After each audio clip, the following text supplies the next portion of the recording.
This is the Lockpicking Lawyer, and the lock I have for you today is a Mul-T-Lock Interactive in the Schlage format interchangeable core. Now we're going to do three things with it today. First, we'll pick it to operating, then we will pick it to control, and then finally we will take it apart and I'll show you everything inside. Before I start, I want to show you a little bit more about these Schlage format interchangeable cores so you can see how they operate and you'll better understand what I'm doing. Now, unlike most interchangeable cores, these Schlage format cores do not have dual shear lines to pick to operating and to control. What you have is a control ring around the back. That control ring normally rotates freely from the rest of the core. So you can see it's moving. However, when that ring is locked to the core, when you turn it, it will retract the bolt. How you lock it is by lifting up a 7th pin in the very back of the keyway. So the difference between an operating key and a control key is the presence of bitting for that 7th pin. And here we can see operating and control next to each other. The control is closest to the camera. And I think you can see that there's that extra tiny little bit of bitting right at the end. And that's what hits the 7th pin. So you might be thinking, wow, it must be really easy to get that to control. You just decide whether or not to pick that 7th pin. Unfortunately, it's a little harder than that. This is not a normal pin stack. What that pin does is lift into a notch on the inside of the control ring, and that's how they lock together. But what that means is there's no shear line to hold a driver pin up. There's nothing to keep that pin picked. And if you turn the core even a little bit, it'll be too late to pick it because you will have passed the notch on the control ring. So if you have any security pins, or particularly if you have something like this Mul-T-Lock, which gets really, really deep false sets, by the time you get around to picking that control pin, you'll already be past the notch that the 7th pin needs to be fit into. So you have a couple options. The first one, and I've seen people do this before, is you take a control key, you grind away everything but that end bitting, you take away all this stuff right here, you just keep the very bottom piece and the control pin. And you stick that in the keyway, then you pick all the other pins and you get to control. It works, it's effective, it's a bit of a pain in the butt. You need a new key for every single lock you pick, but I can see why some people might do that. The other option is to try to actually pick that pin in the back and hold it up just as the core turns. That's probably going to be a lot more trouble than it's worth. The third option, and it's what we're going to do today, is going to take advantage of the fact that that ring turns independently of the core. And we're not going to mess with the 7th pin. It's too much of a pain in the butt. We're just going to manually access and turn that ring. And I'll show you how we can do that when we get to it. But first, we need to pick this Mul-T-Lock open. So let's do that now. Okay, we're looking for binding outer pins. Nothing on 1, a little bit out of 2. Yeah, a couple clicks out of 2. We're on to 3.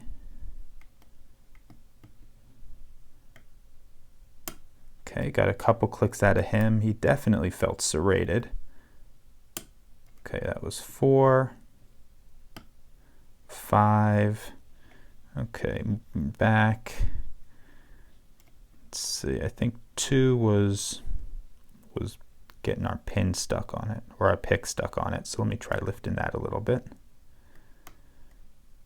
Getting nice feedback on him, definitely serrated. Back to 1, I think we've got him where he belongs. Let's look for inner pins. Okay, found one on 5. Back to the beginning, none on 1. I think we got one on 2 just now. Nothing on 3, 4, 5. Okay, 1's binding now. Okay, we're in a deep false set, which means we're looking for inner driver pins now. Found one on 3, 4, nothing on 5, back to 1. Here's one on 2, and we got it open. Okay, for the next part, I need to remove this core from the vise. Let's set that aside. You can see that now that we're picked to operating, that cam on the back will turn, and we're going to turn it so it is absolutely facing up. And what that does, well, you can't see from the back here, is it gives us access through the bottom of the keyway directly to that control ring. And I'm going to take this tool. It's a really, really thick pick. It came with one of these cheap Chinese dimple sets.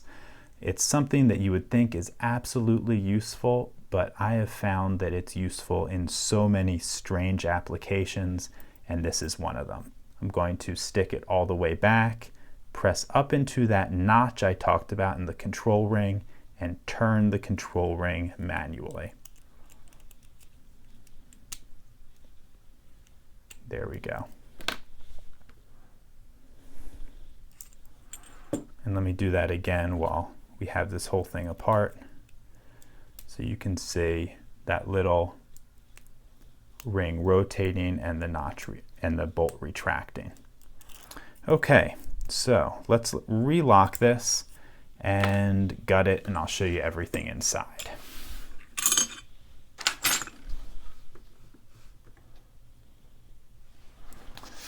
Okay, first thing to do is remove this cap from the back. I'm going to use this follower to press that detent in. Seems to work pretty well.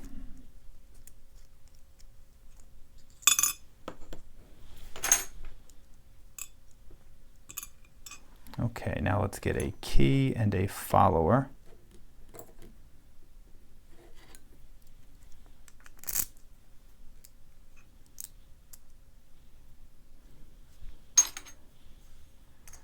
And take the core out. There we go.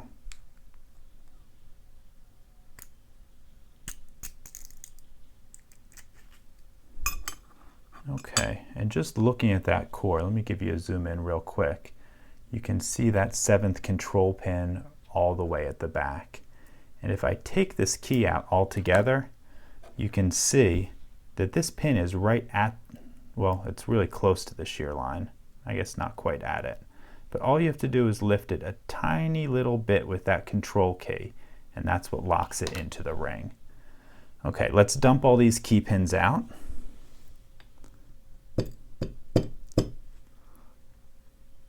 Okay, 1, 2, 3. That fell into the wrong slot, so let's move him over.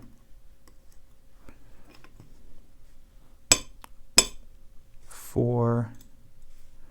Fortunately, this lock is a little bit greasy, so it's making these pins sticky as I try to get them out. And let's see if we can get that control key out, pin out. Okay, it should be sticking out just enough I can grab onto it.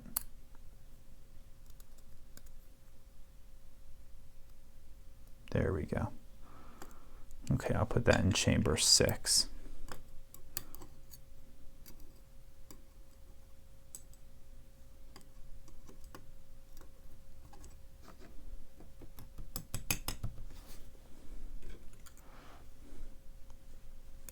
Like I said, these are a little bit greasy, so they're not coming apart the way they often do on newer locks.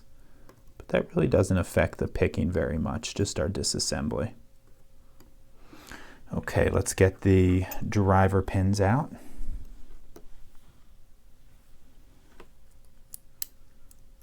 Okay, most of these pins felt serrated, and what I'm seeing so far are serrated outer pins.